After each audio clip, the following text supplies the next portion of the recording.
Step into Cristiano Ronaldo's roots, from humble streets to football royalty, walking through his legendary hometown Madeira like never before. Welcome to Madeira, a paradise in the Atlantic Ocean and the birthplace of the greatest footballer of all time, Cristiano Ronaldo. But what if I told you that beyond the glitz, the trophies, and the stadium roars, there's a hidden side to Ronaldo's journey, a place where he ran, played, and dreamed of becoming the legend he is today. Today we are stepping into Cristiano Ronaldo's world, exploring the streets he grew up in, his childhood football fields, and his favorite hangouts. If you're a football fan or just love to travel, this video is for you. This is Funchal, the capital of Madeira, a stunning island known for its breathtaking landscapes, crystal clear waters, and of course, being the hometown of CR7. But before he became the GOAT, Ronaldo was just a boy with big dreams, running through these very streets.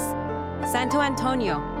This is where it all began. Cristiano Ronaldo dos Santos Aveiro was born on February 5th, 1985, right here in Funchal, in a humble home in the Santo Antonio neighborhood. He grew up in a small house with his parents and 3 siblings, and life wasn't easy. His family wasn't rich, and he had to share a room with his siblings. But that didn't stop him from dreaming big. This simple house may not seem like much, but this is where Ronaldo's journey started. He would often run down these streets with a football at his feet, practicing for hours.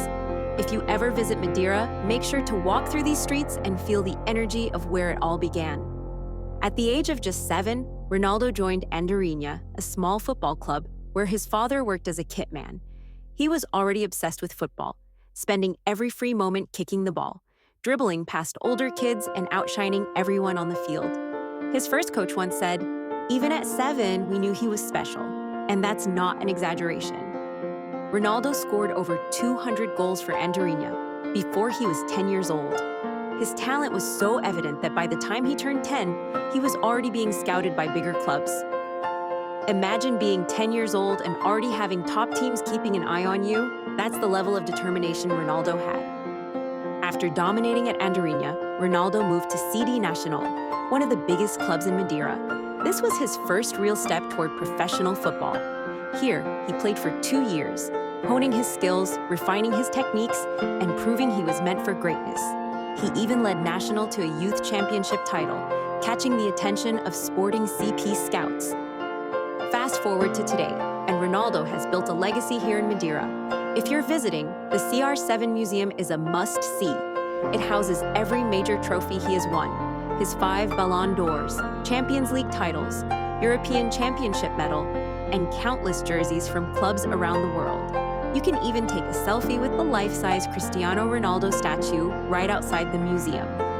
Just a few steps away from the museum, you'll find the Pistana CR7 Hotel, a luxury hotel co-owned by Ronaldo himself. If you're a hardcore fan, you can stay here and experience a lifestyle inspired by CR7. If you want to see Madeira from a truly spectacular view, head over to Pico dos Barcelos. It offers panoramic views of Funchal and is one of the best spots to capture stunning photos.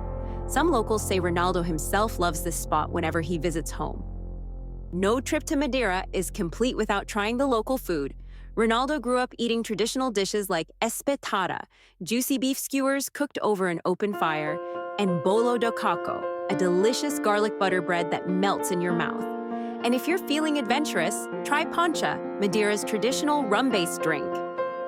Cristiano Ronaldo's journey from these humble streets to the world stage is nothing short of inspiring. But Madeira is more than just his birthplace. It's an island full of history, adventure, and beauty waiting to be explored. So if you ever plan to visit Portugal, make sure you don't miss out on this hidden gem. What do you think about Cristiano Ronaldo's journey? Have you ever been to Madeira? Drop your thoughts in the comments. And don't forget to like, subscribe, and hit that notification bell for more epic travel content. This is Madeira, the land that made a legend. See you in the next adventure.